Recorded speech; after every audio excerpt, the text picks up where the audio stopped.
Hello, bali today, ang tuturo ko sa inyo ay kung paano tayo gagawa ng YouTube channel.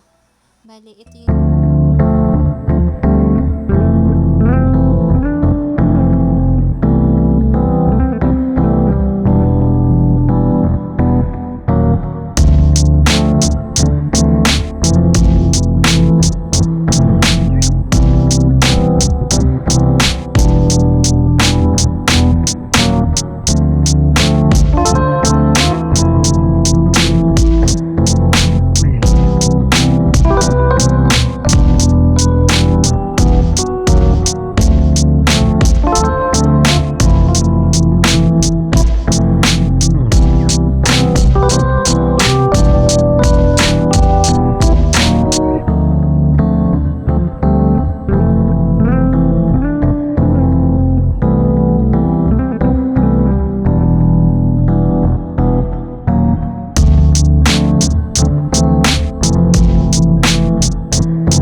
last name nyo.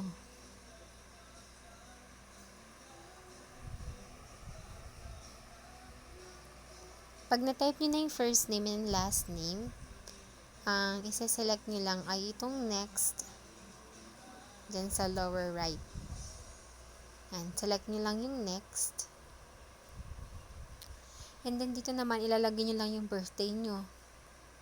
Day, month, and then yung year. And then sa baba, select nyo lang kung female or male.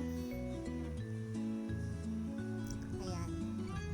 And then, select nyo ulit yung next sa lower right. And then, lalabas na dyan yung options or email addresses na pwede nyo piliin. Pwede rin namang customize Gmail address. Select nyo lang yung third or yung last option. And then dyan, type nyo lang yung gusto nyong email address.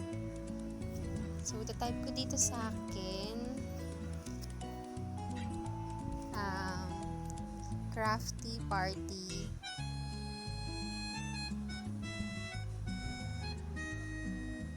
08. And then, pag napili nyo na siya, na-type nyo na, hit nyo lang ulit yung next.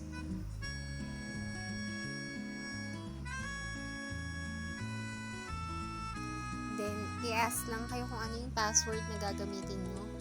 Type nyo lang yung password na gusto nyo dyan. Twice. Bali dun sa una at dun sa last, kailangan same siya or magkapareho. Then, select next ulit. And then, scroll down lang. Pwede ka namang hindi maglagay mo ng phone number. Skip muna natin siya sa ngayon. So, sa lower left, choose nyo lang yung skip. So, ayan, meron na tayong email address.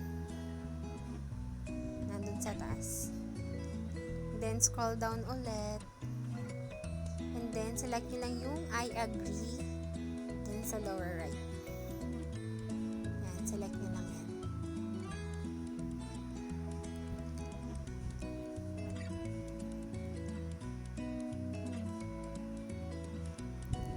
So, ayan, meron na tayong bagong email address. Ituturo ko naman sa inyo ay kung paano tayo gagawa ng ating YouTube channel gamit yung bago nating gawang email address. So, ang kailangan nyo lang is yung YouTube app. Usually naman ay pre-installed na sa cellphone nyo. Pero kung wala kayong YouTube app pa, pwede naman siyang i-download. Punta lang kayo sa Play Store. Tapos download nyo lang yung YouTube. So ako meron na ako. Kaya open ko na lang yung YouTube app ko dito sa phone. Then kung makita nyo dun sa upper right, yung letter C sa taas, yan na yung nakalink sa ating email address na ginawa kanina. Select nyo lang yan. And then, punta kayo sa your channel. Yan, select nyo lang yan. Yan, so bibigyan ka na ngayon ng option ni YouTube na ilagay yung name ng gusto mo para sa iyong channel. So, papalitan ko lang to. Try ko tong Con Baking Ideas.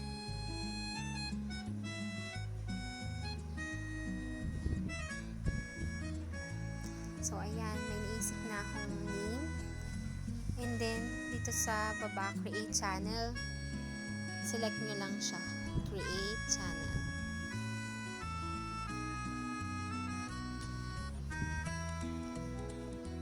So, ayan, meron na tayong YouTube channel. Ituturo ko naman sa inyo kung paano maglagay ng logo or avatar para sa inyong channel. Tuturuan ko din kayong gumawa ng channel art gamit lamang ang cellphone. Dito kasi sa YouTube app, sa ngayon, wala pang option para mag-edit ng logo. Tingnan nyo dito. Sa upper right, click ko siya, bumalik ako sa channel. Pag kinlik mo tong settings, wala pa ring option para mag-change.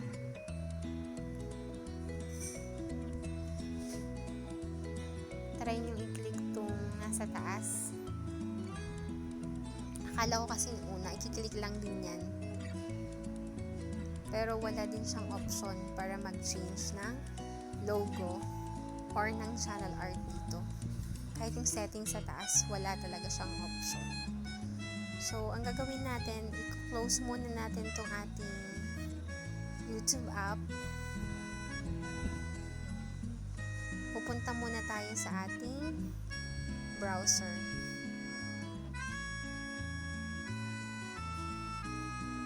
So, punta lang tayo sa Chrome or kahit anong browser na install sa phone nyo.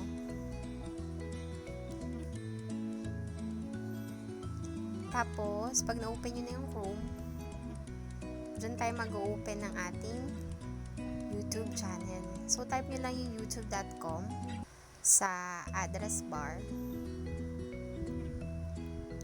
And then, balik ulit tayo dun sa letter C sa upper right or yung pinaka-logo nyo sa taas na lumabas. Kita nyo ba yung arrow sa taas? Meron kasi siyang option na 3 dots. Pag click nyo siya, lalabas yung 3 dots na yan sa upper right. Click nyo lang yung right. Yan. Click nyo lang siya. Or select. Then, i-request natin siya sa desktop side. Ayan. Select nyo lang yan para mapunta tayo sa desktop side muna pala. Para makapag-edit tayo dito sa ating YouTube channel. Click nyo lang yung allow.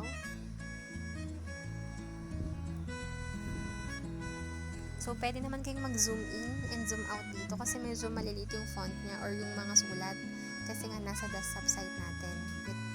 Balik kayo sa C or dun sa inyong logo. Tapos, balik ulit kayo sa your channel.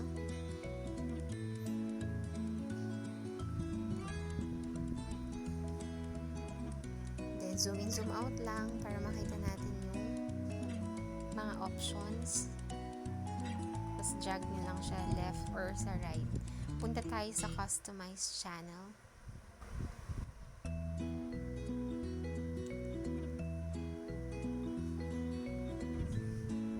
Ayan. So, mayroon kayong makita dyan na logo ulit. Select natin siya. Ayan, may lalabas dyan na edit channel icon. Click nyo lang yung, or select nyo lang yung edit.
ako ng picture na gagamitin ko ngayon.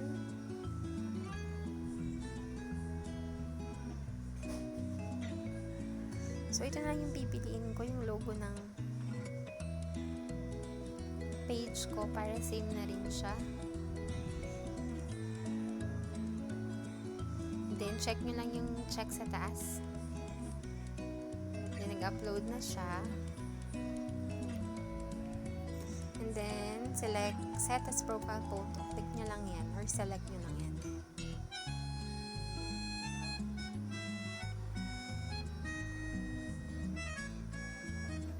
So, ayan, meron na tayong profile, picture, or avatar.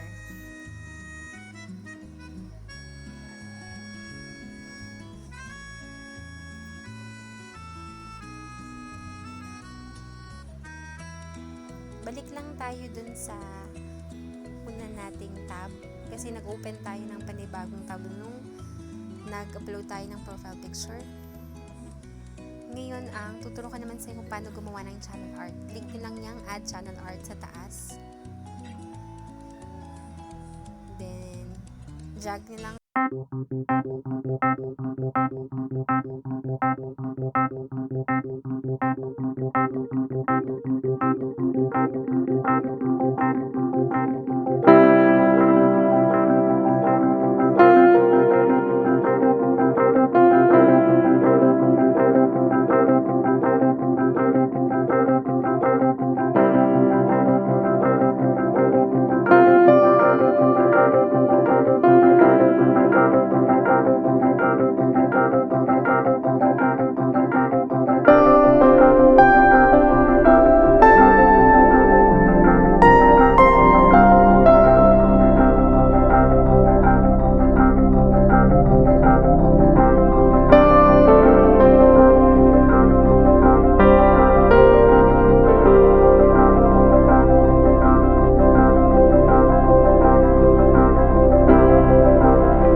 Sa iba't ibang devices, no?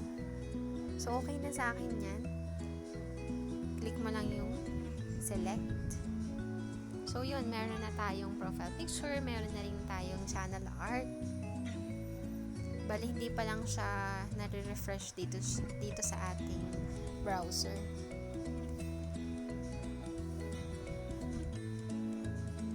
Pwede natin siyang i-check sa ating YouTube app. Balik muna tayo doon.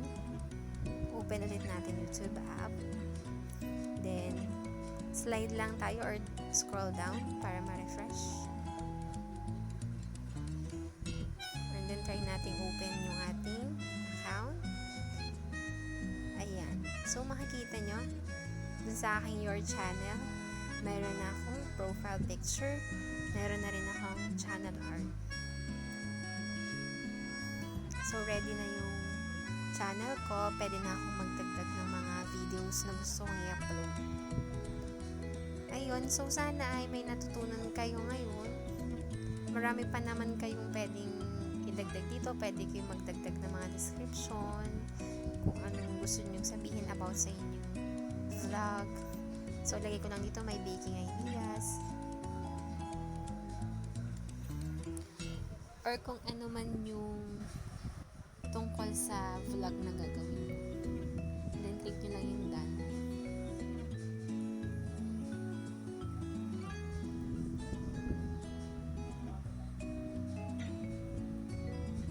So, ganun lang siya kasimple. Basta kapag nag-change na kayo ng inyong profile picture or ng inyong channel art, don't forget na pumunta sa browser kasi hindi siya na-edit sa mismong YouTube app.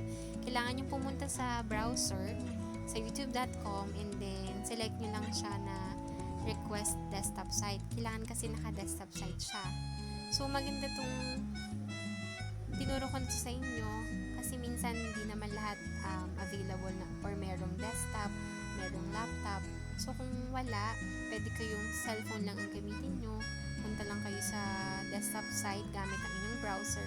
And then ayun, makakapag-edit na kayo ng profile picture, ng channel art na gusto nyo para sa inyong channel. So sana ay may natutunan kayo ngayon. Don't forget to like and subscribe na rin. And then share nyo na rin sa ibang friends nyo. Salamat sa panonood.